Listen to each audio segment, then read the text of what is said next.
You're listening to the Taylor Marshall Show, episode 48, Brain Science, Your Soul in Prayer, and I am so excited about this episode.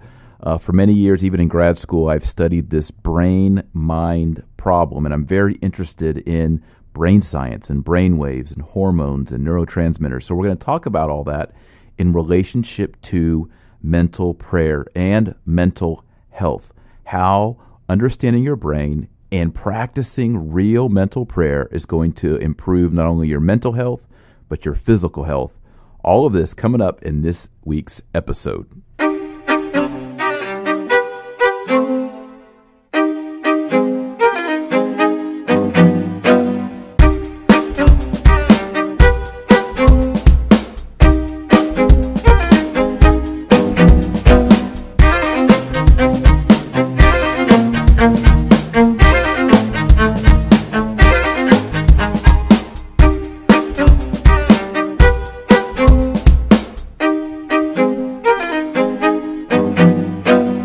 Howdy, and thank you for tuning in to the Taylor Marshall Show. This is the podcast for everyone who wants to create daily habits and learn enough theology to take their faith to the next level. And my goal this week is to talk to you about something that I'm just absolutely fascinated in, and that is brain science and how it relates to our hormones and sleep and mental health, but also prayer, mental prayer, meditation.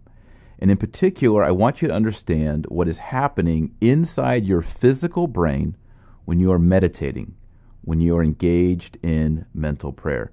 And if you don't pray every day, this episode hopefully will show you why it's absolutely essential that you take a special time every day and pray.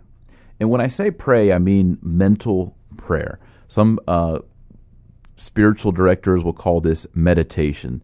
And we'll talk about what that means in a little bit in the different kinds of prayers in this show. And then we're going to look at how our brain waves, the oscillations, the neural oscillations change in prayer and how that relates to our mental health, our relaxation, our creativity, and a bunch of other stuff. So this is going to be, I think, a fireworks show. It might be, I don't think I've ever been this excited about one of our podcasts, so definitely stay tuned.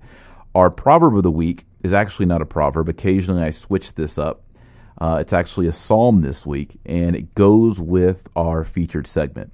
So it's Psalm 19, verse 14. It reads like this: "Let the words of my mouth and the meditation of my heart be acceptable in thy sight, O Lord, my rock and my redeemer."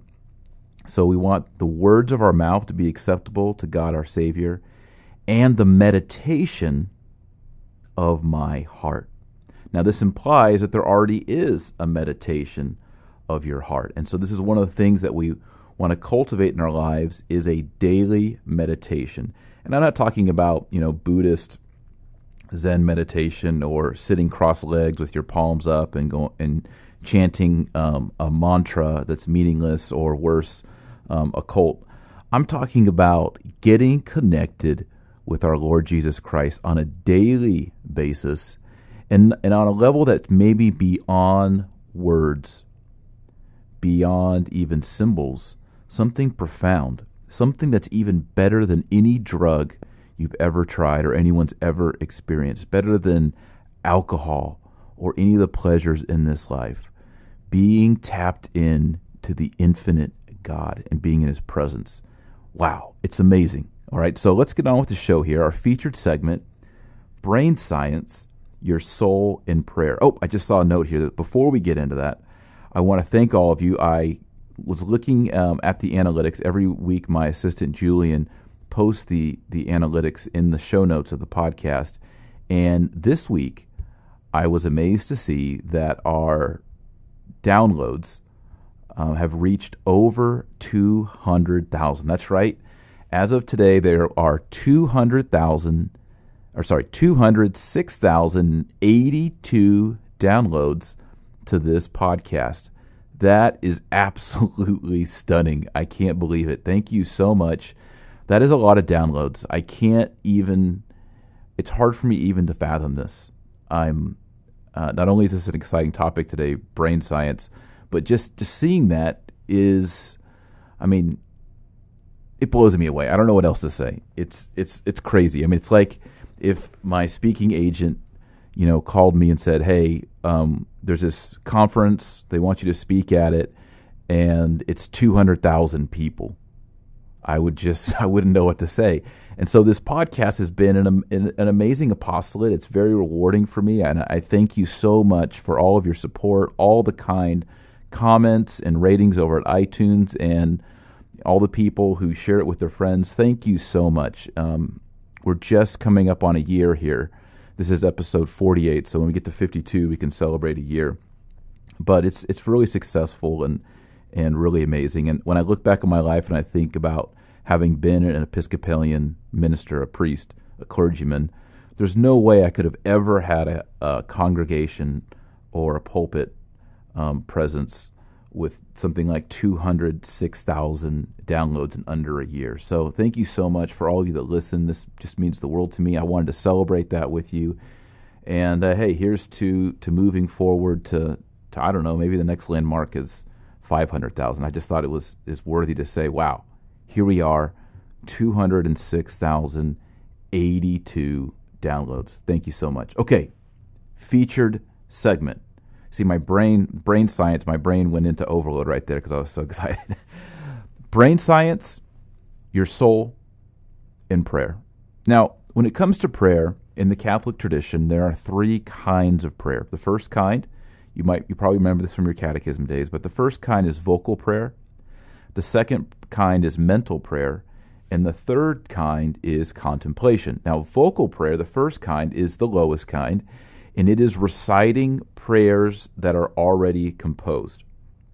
For example, saying the Our Father, praying the Our Father, praying a Hail Mary, praying a Glory Be, reciting the Apostles' Creed, or any prayer on the back of a saint card or prayer in a prayer book. These are vocal prayers.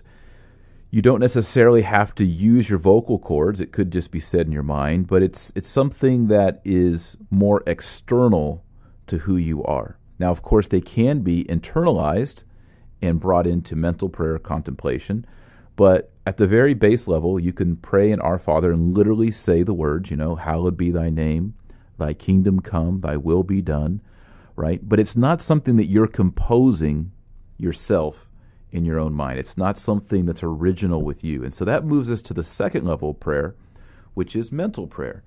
And mental prayer is when we speak with our mind and make up our own prayer, our own dialogue with God. And as you can see, this is a little more personal and a little more deeper. And all the saints had a rich mental prayer life. All the great saints who wrote on spiritual direction in the spiritual life said that everyone needs to be doing this every single day, 7 days a week, 365 days a year, and on that extra day in the leap year, right? We have to be doing mental prayer all the time. And I have a few quotes here. St. Teresa of Avila, great doctor of the church when it comes to prayer, says, "Mental prayer is, as I see it, simply a friendly intercourse and frequent solitary conversation with Him who, as we know, loves us." So St. Teresa says, mental prayer is just a conversation. It's a dialogue. It's like sitting in a room with Jesus Christ, our Lord, and talking to Him and listening to Him. All right? Now, St. Alphonsus Liguori says that without the aid of mental prayer, the soul cannot triumph over the forces of the demon. So when it comes to being upright, good, moral, ethical, mental prayer prepares us to triumph over evil, over the demons, over Satan. And as we look into the brain science, we'll see that there's a natural element to this and a supernatural element. Now, the third and the highest kind of prayer is contemplation. And this is a mystical expression. The saints who describe it say that it's non-symbolic. It's non-discursive. In other words, there's not a trail of words and sentences and thoughts. It's just an overload of God's presence and His love in your life. So you're not even speaking. And they sometimes compare this to the glance that a husband and wife may have for each other. Sometimes I can look at my wife. It could be total, chaos, There could be something spilled on the floor, or it could be a romantic setting. But there's a look where our eyes meet, and the look says, I love you. And there's something intense and passionate about that look. This is the look in prayer where you're looking at God and God's looking at you, and there's this intense understanding that goes beyond human words and human symbols. And that's contemplation. It's rare. It's not something that you can just work yourself up into. It's a gift from God. And this is what all of us should aspire to, and we should pray that we have this gift of contemplation, to have this quiet look, this exchange with God that goes beyond human thinking, human words, human discourse, beyond dialogue. So those are the three kinds of prayers in the Christian tradition. You'll notice here that meditation applies to the second level. So when we say mental prayer, we mean meditation. And when we mean meditation, we mean mental prayer. And in the Christian tradition, meditation is not as it is in, say, Buddhism or in transcendental meditation. The purpose there is to completely empty the soul and just have nothing there, to resist all attachment, all thought, and to kind of have a blank slate. And that's not really what we're trying to achieve, because we believe that the ground of being is personal. It's a personal God who loves us, who calls himself Father, who wants to be in a relationship with us. So our goal is not to sort of escape and find oneness or unity with the universe, or to have a solitary confinement of spirituality, but it's really to connect with God. So I'm going to be using the word meditation in place of mental prayer as we move along here. And when I say meditation, I want you just to understand mental prayer, which is this dialogue with God. And it could apply by extension to contemplation, which is, the nonverbal love and attachment with God. So that's what I'm talking about here with meditation. I'm not talking about anything Eastern religion or Buddhist or anything like that, or anything you may have seen or heard on Oprah or anything like that. We're talking about Christian meditation. Okay, so that's the kind of Catholic tradition on prayer. Let's look at the brain. Now, I've been really interested in brain science primarily because of my own brain. I notice there are times when I'm tired, when I'm aggravated, when I don't have energy, when I'm moody. There are times when I'm full of joy and excitement and full of energy, and I can accomplish many, many projects and be extremely productive. And over the years, I've noticed that it's not simply a spiritual thing. It's also a physical thing. And I've talked about this. Actually, Joy and I talked about this a few episodes ago when we talked about marriage. For example, sleep is so key to human happiness. If you don't have rest and you don't let your brain rest, and by brain I don't mean your soul, I mean your physical 3-pound organ inside of your head.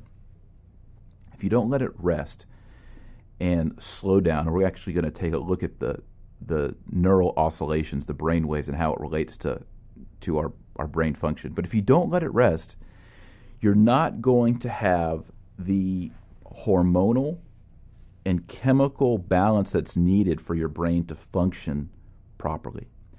Just like your biceps or your quads or your pectorals or your heart, your brain is an organ, and it needs a certain amount of TLC. It needs care. It means it needs to be hydrated, and it needs a certain balance. It's a very complicated organ with so many hormones. It's also an electronic machine in a sense. So it needs to be fine-tuned. And if we don't think about that and care for our brains, we're going to have some serious problems in our life. Addictions,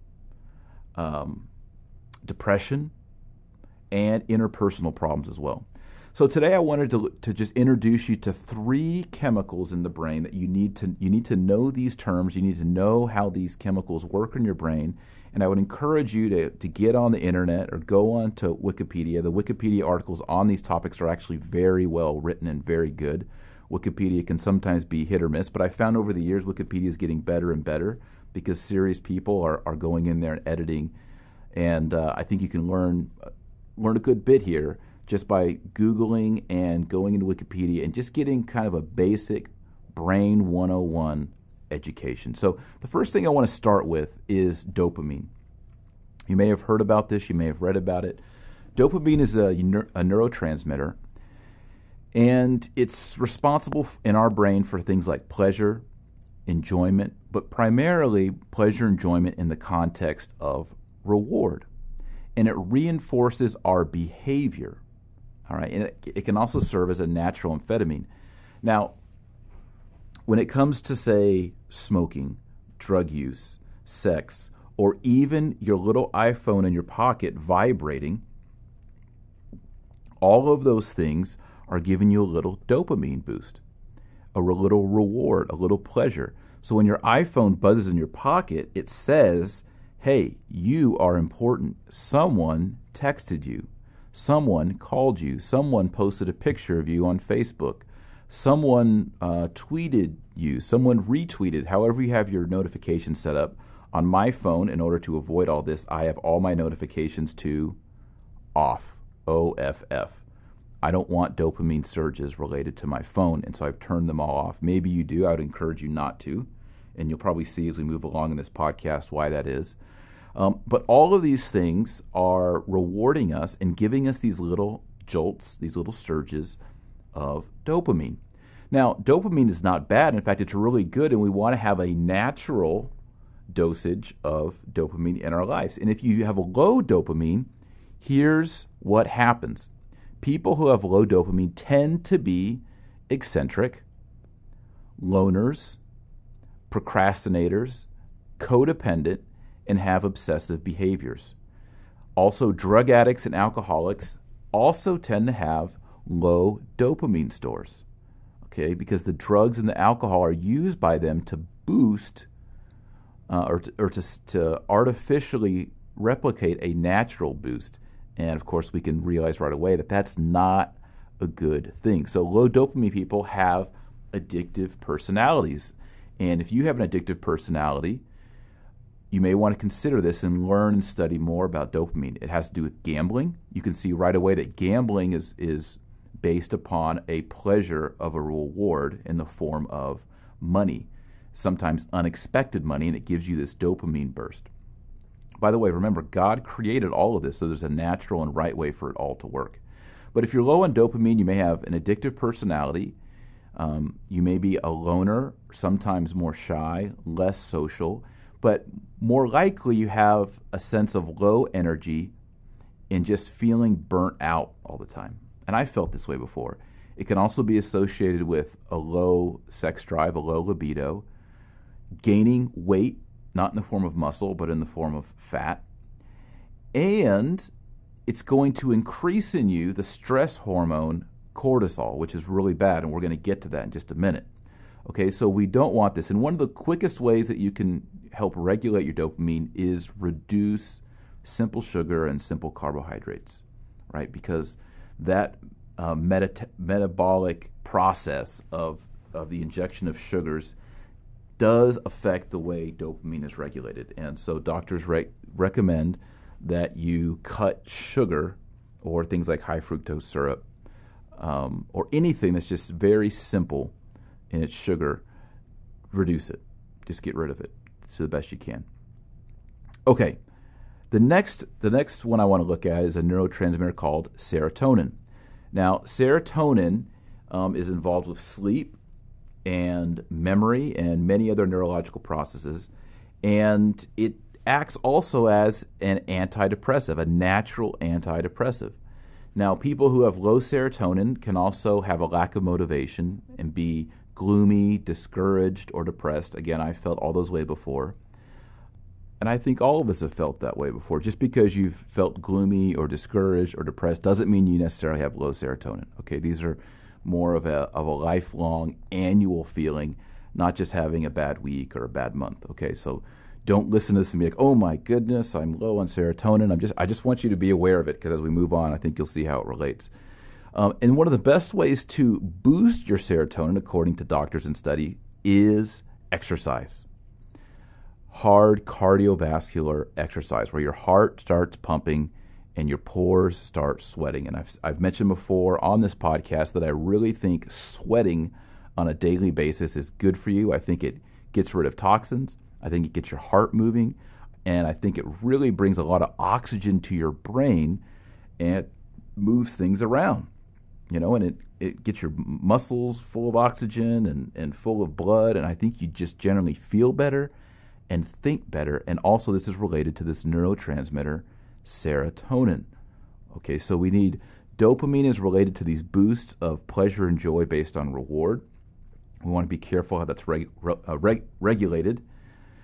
And we have serotonin, which is kind of more of a continual sense of happiness. So I think if you work out, you exercise, you're positive, you pray, your serotonin level is going to be a bit higher. Now, it's not going to make you perfectly happy all the time, of course. So if you're normally a 5 or 6 on the happiness scale, maybe you'll get up to a 7 with this increase of serotonin. Now, our last term that we're going to learn here today is cortisol. And cortisol is a steroid hormone, and it's related to stress. If you are in a stressful physical situation, a survival situation, you're going to have high cortisol. If you are just stressed out at work, you're going to have high cortisol. And what this does to you is it essentially breaks down your body. It leads to muscle loss, bone loss. You lose elasticity, for example, in your skin, so you get wrinkles, gray hair. Everything that we associate with becoming older is related to cortisol. Also, becoming fat, and in particular, gaining fat around the abdomen is related to cortisol. So someone who is older and has kind of a pooch, a little beard belly and wrinkles and gray hair, which happens to most of us, these are generally the effects of cortisol. So this is brought on to us by stress. And as we move on and talk about prayer and our brain, I think you'll see that by removing stress and entering into these meditative states, we are relaxing our body, we are raising our serotonin, we could even get pleasure and get a natural dopamine jolt or a reward, and just reduce the tension in our body and in our brain to reduce these cortisol levels, which will, of course, make us feel younger, act younger, and look younger. Right? It's going to bring about a more flourishing human experience in our lives. Okay, so those are 3 things. Just to review real quick, we've got dopamine, serotonin, and cortisol. Remember those 3 things. Do a little research on your own and learn about how through food, diet, behavior, you can have a more balanced brain. Now, I find it really interesting when you look at the brain is electronic, right? There's electricity in the brain. We store thoughts there. Certain people who have brain damage in certain lobes or different part of the brain experience the loss of certain emotions, the loss of certain memories. And this sort of helps us understand and also confuses a little bit the relationship between the body and the soul. The brain is not your soul. The brain is part of your body. Your brain is part of your hardware. And the soul is distinct from the brain. The soul is immaterial. When you die and your brain rots away and bugs eat your brain in a coffin somewhere, your soul will live on, either in heaven, hell, or if it needs purification, in purgatory, right? And one day, according to Christian belief, the soul and the body will be reunited, and presumably the brain as well. So the brain is responsible for things like memory, emotion, and even things that we call the passions, and yet it's not the soul. Confusing, right? Often we use mind and brain in a way that doesn't help as well, because we'll say, oh, my mind is so tired, when in reality we probably are referring to some sort of phenomenon in the physical brain. So we can't study in science the soul. The soul is immaterial. We can't see it. We can't weigh it. We can't, measure it. Can't see how long it is or how short it is. It's immaterial. We'll never be able to study the soul in that way. We can only study behavior. But we can study the physical brain. And what we've learned by studying the physical brain is that the brain, as an electronic machine, has different neural oscillations based on what's happening at that moment in the body. And so, for example, when we are awake, we experience what's called beta waves. Now, beta waves are from 14 to 40 hertz, and this is the brainwave activity that I'm experiencing right now. It's when you're awake, and it's when you're reasoning, and it's when you're working on problems, and you're at work, and you're having conversations, and all of those things that we must do to survive during the day. Beta brain waves are necessary. They are good, but they can also be that voice that's nagging you, that's criticizing you, that's turning in on yourself and analyzing yourself in a negative way. And so the human person, as God created, has other levels of brain activity. Now, just below the beta waves, you have alpha waves, and these are from about 7 or 8 hertz to 14 hertz. And this is the relaxation oscillation. When you're in the alpha mode, and all of you listening have been in this mode, this brainwave state of the alpha waves, you are entering into deep relaxation. It helps, if you want to bring this state onto yourself, you can do it. There's nothing wrong with it. Close your eyes and begin to have some deep breathing and think about something lovely and true and good and beautiful. Think about God. Think about the Virgin Mary. Think about your patron saint. Think about one of the best moments you ever had with your spouse or your children. Think about those things. Breathe. Be comfortable. Close your eyes. Kind of like right before you go to sleep. And as a matter of fact, they've shown that right before you go to sleep and right after you wake up, you are in this alpha wave brain state. All right, so this is alpha. And what's good about this, if you can enter into this level, and this is where we should be going in a physiological way while we're in mental prayer or meditation, it's going to heighten your imagination, your creativity, the way you can visualize concepts, your memory, which is really important as we get older, the way you learn, and the intensity of your concentration for tasks when you're in beta waves. Remember, beta waves is when we're working, talking, fixing problems. By being in the alpha waves, we're actually preparing our brain to be better in the beta zone. Okay, so every day, if we practice mental prayer, all right, so just get comfortable. You don't need to be, kneeling on stone with chains around your neck. You don't have to be, ascetic. Lie down on a couch. What I do is in my office, I have a small office that I call it my lab. There are no windows. It's 10 by 10. It's a jail cell. I have books and papers and microphone and computer. What I do is I turn out the lights in here and I lay on the floor on my back. And I just quiet myself. I listen to my breathing and I talk to God to the best I can. And in doing that, I enter into these alpha waves. It's a period of relaxation, and it refreshes me to then move into work and, write a novel, record a podcast, write a book, write a blog post, make a phone call that I don't want to make, whatever it is, do my taxes. By entering into this alpha wave zone, I'm equipping my brain and relaxing my brain, balancing my brain so that it can do the tasks in the beta zone.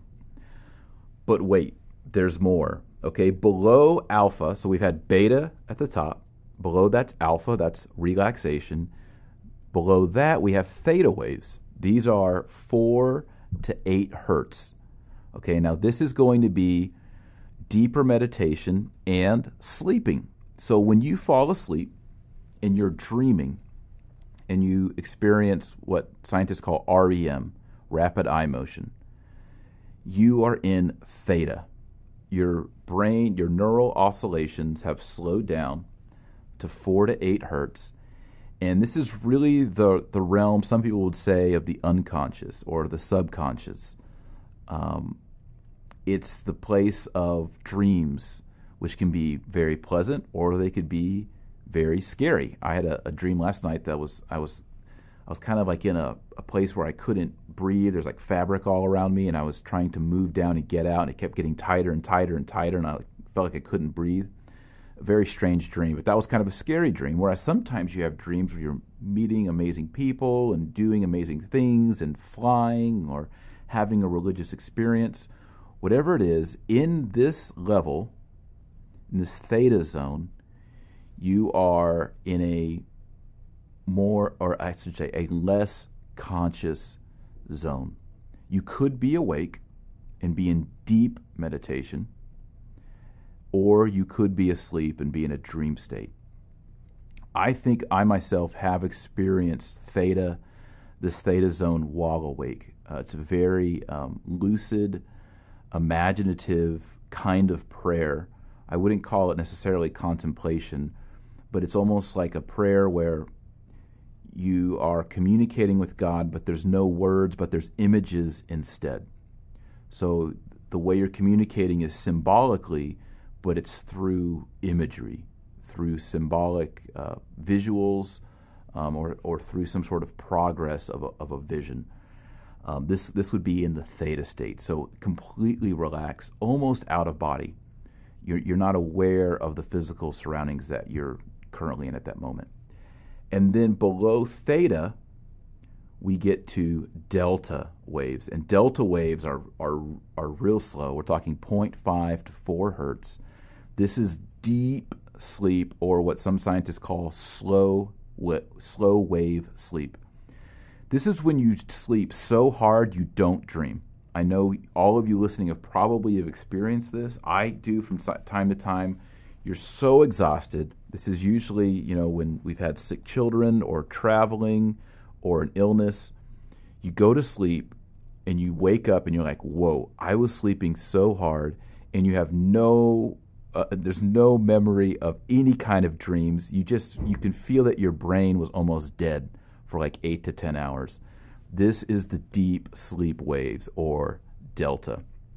This only happens when you're asleep. I don't think it'd be even possible for you to be awake and experience these delta waves. It's basically hard sleeping without any imagery, dreams, or thinking whatsoever. I would like to go back for just a moment. I forgot one thing, to this theta, which is the third one down, which is sort of the deeper meditation or sleeping or dreaming or REM. I do believe when you're in this state, whether you're sleeping or whether you're awake, I've experienced it both ways, you can have great insights, religious insights.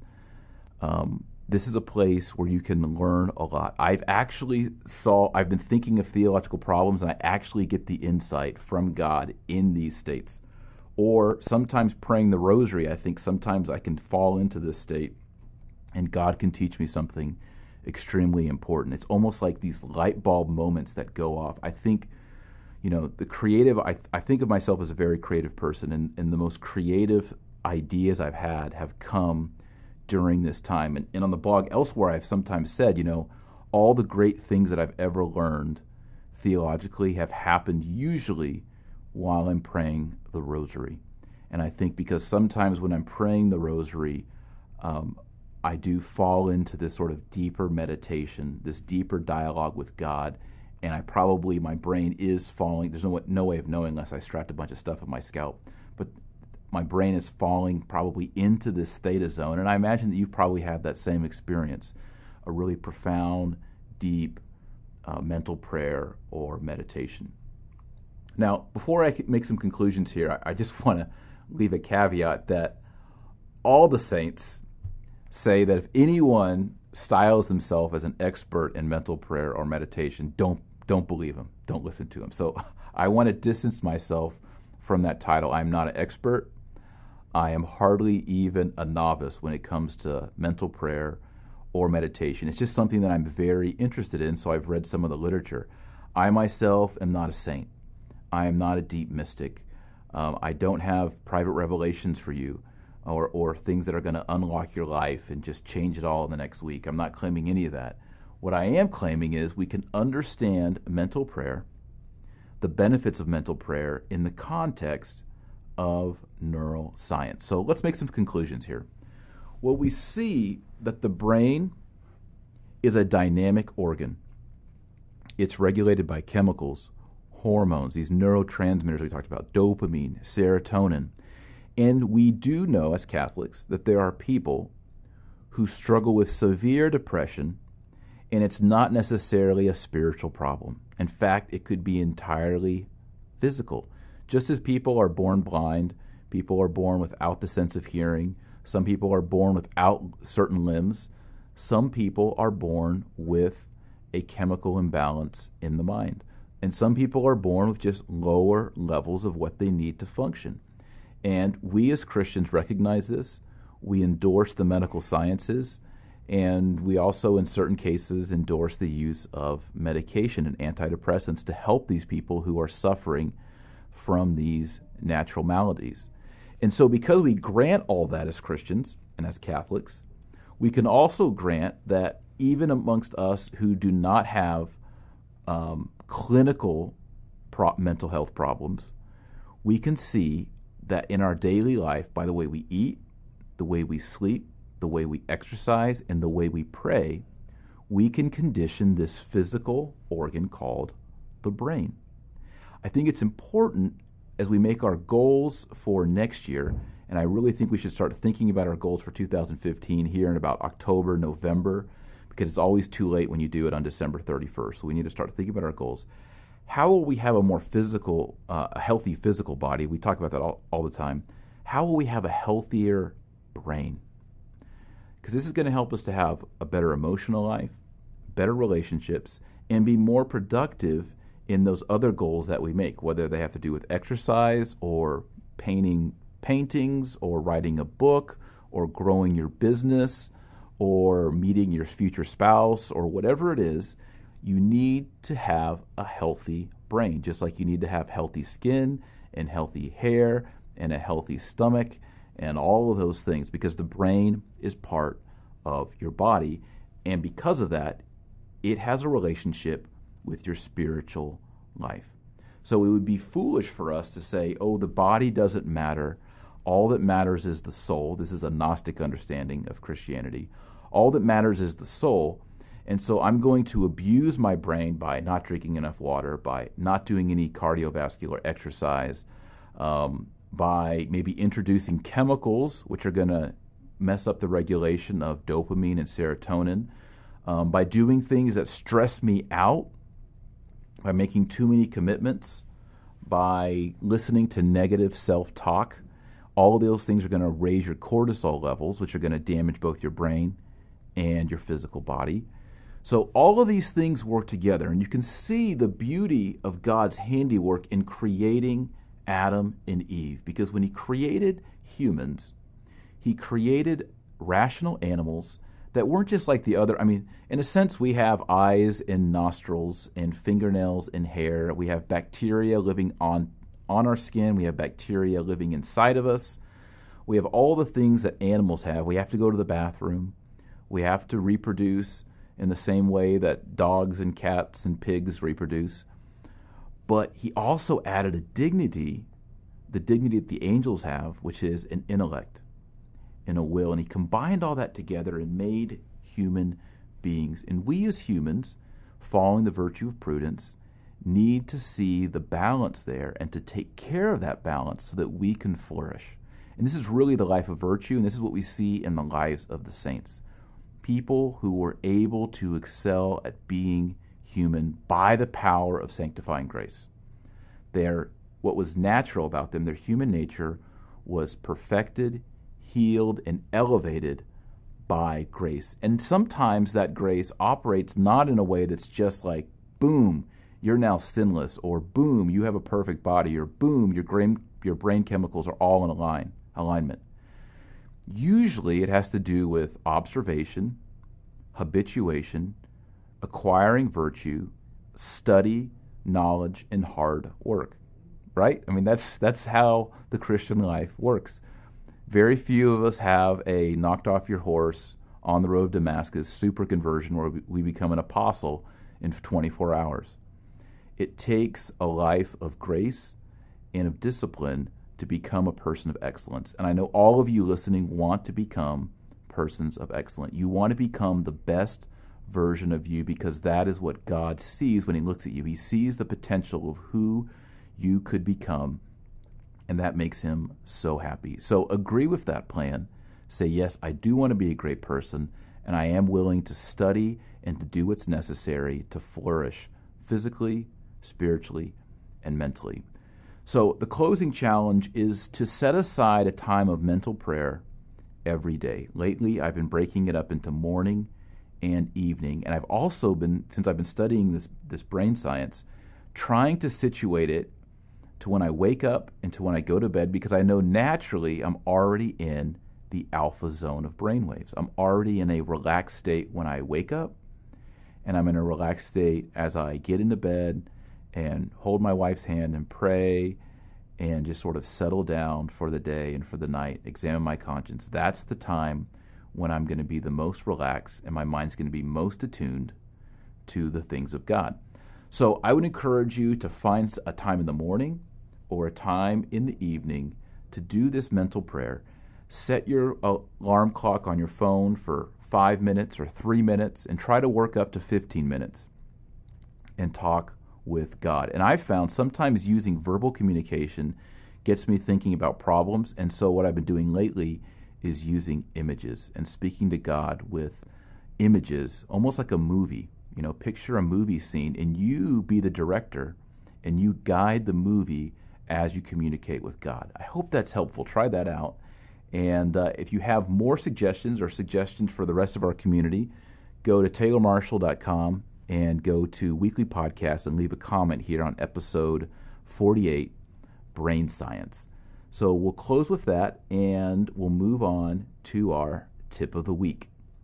Okay, before we move on to our tip of the week, just a few announcements.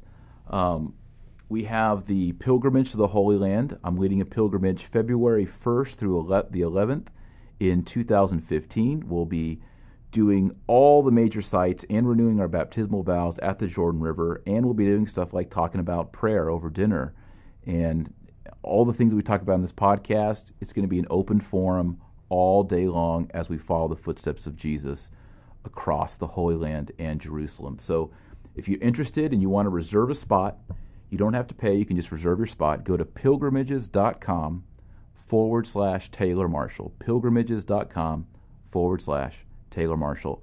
Also, we will be opening up new spots in the New St. Thomas Institute. So if you've ever wanted to study theology or philosophy, you can take short mini classes with me at newstthomas.com. And please go over there, check out all the benefits. And we have well over 1,000 members, well over 1,000 students who are studying every week with these online classes with me. So go check it out, newstthomas.com. Okay, so tip of the week. A couple weeks ago, one of the tips of the week was using an audio Bible. Sometimes it's difficult to just sit with the Bible and read it for a long stretch of time, but some of us, we work out. You do work out, right? Yeah, we all work out. We drive in cars, we commute, and so you can, get your iPhone out or your iPod or whatever you have, an MP3 player, and listen to the Bible. The only problem is I didn't have a audio Bible to recommend at that time.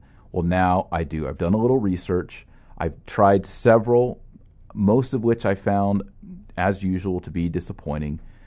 And I found one that's pretty decent. It's not perfect, but it's free and it's good. So if you can go with the Douay-Rheims, I like the Douay-Rheims translation. If you can hang with that, I just discovered that one of my favorite apps, iPietà, Pietà like the sculpture of Michelangelo at St. Peter's, iPietà, my favorite Catholic app of all time. I've been endorsing it for years. If you don't have it on your phone, get it now. Get iPietà, and in their Bible, the whole Bible's in there, Latin and English, in their Bible, it has audio versions of the books. This is so awesome. So this morning, in my mental prayer, I downloaded the book of Titus, which is short. I think it's 3 chapters, and I listened to it. It was awesome. It's really good. So if you're looking for an audio Bible, you want to get deeper in Scripture, go to iPietà, download that app, and then you can start listening to the books of the Bible right there. So that's the tip of the week. I have a gift waiting for you, taylormarshall.com, free book, Thomas Aquinas, 50 pages. And the big news is, drum roll, Augustine in 50 pages is finished. I finished writing it last week. I am so excited about it. It's Augustine in 50 pages. It's just like my book, Thomas Aquinas in 50 pages, but it's about St. Augustine of Hippo. It's a quick introduction to Augustine, his life, his theology, and his legacy, and it's only 50 pages, and it costs you nothing. It's free. It's a gift to you. Every year I like to show my appreciation by giving away a free book or a free resource, and this year I'm giving away this book, Augustine in 50 pages. So head over to taylormarshall.com, sign up for your free book. All of you who have signed up already, we have over 15,000 daily subscribers to taylormarshall.com. All of you who are subscribed will automatically get this book, Augustine in 50 pages, so don't panic if you're already an email subscriber. You'll get the book as soon as it comes out. Within seconds of it being ready, it will be emailed to you, and you will have your own copy in PDF, so no worries. I would ask you please to subscribe to this podcast. I really appreciate all of you who have done that, and it's the best way to receive this podcast every week. The podcast comes out every Wednesday. Sometimes we're a little late and it comes out on Thursday, sometimes occasionally on Friday, but Wednesday is always the goal. If you go into iTunes and go into the search bar and search Taylor Marshall Show, this show will come up. Click on it, just click on my face, and hit the subscribe button. It's free, and every Wednesday around noon, around lunchtime, a brand new episode will automatically load into your iPhone or your iPad or your iPod, whatever thing you use. It will automatically come in there and you'll have it. So please subscribe. Really appreciate that. And I want to thank everyone who has rated this podcast. It means so much to me. I'm constantly encouraged by your generosity. And this past week, I want to give a shout out to Junior and Junior. He or she wrote, I don't know if it's a male or female, I'm assuming it's a he. He gave a 5-star review and he wrote, "Thanks, Dr. Marshall. I really enjoy the podcast and sharing it with my friends. You have a very down-to-earth and practical style and great advice on all things Catholic, and most importantly, being a joyful Catholic in this increasingly busy and crazy world that we live in. The Catholic podcast and apps available just keep getting better and more helpful. Thanks be to God." Well, thanks be to God. I love reading that, and I really appreciate Junior and Junior, you writing that the podcasts just keep getting better, because sometimes I worry, am I still doing good stuff? Is this still like worth it? I have that little nagging voice, I'm in my beta brainwaves. Are you good enough? Should you still be doing this? Should you be giving time to this? Do people really benefit from this? And so it's great to read those words and all the words that y'all have left. Let's see, how many? 223 5-star reviews. So thank y'all so much. And if you wouldn't mind, if you're listening to this right now and you haven't rated the show, I would ask you to do it primarily because it lifts the status of this show within iTunes. So when people Google spirituality, religion, Christianity, they'll find this podcast. And there's a lot of not so great podcasts out there. So if you want to help people find this podcast show, go into iTunes, search Taylor Marshall Show, and when you find it, click on it, leave a rating, and then just say something nice about the show. I would really, really appreciate it. Okay, so that's enough of that. Let's talk about our Latin word of the week. The Latin word of the week is cerebrum. Cerebrum. It's the Latin word for brain, right? It's the brain. Another Latin word for brain is cerebellum. Cerebellum also means brain. It can also sometimes mean intellect as well. So there you have it. The Latin word of the week, cerebrum. You've probably heard that word in science or on TV. Now you know it's just the Latin word for brain. Well, we'll close up there. I hope you learned a lot. I hope you're encouraged to learn more about these big old words like serotonin, dopamine, cortisol, alpha waves, beta waves. But most importantly, I hope that you'll take time every single day to pray, to get with Jesus Christ, to tell him all your troubles, all your joys, all the things that are on your plate, your worries about the future, what you like about your job, what you don't like about your job, your struggles with your family, the things that you think are hopeless and you're desperate about. Get with him every day, snuggle down in those alpha waves, relax, and let his soothing grace wash over you. And remember, our Lord Jesus Christ said that you are the light of the world and the salt of the earth, so go out there and be salty.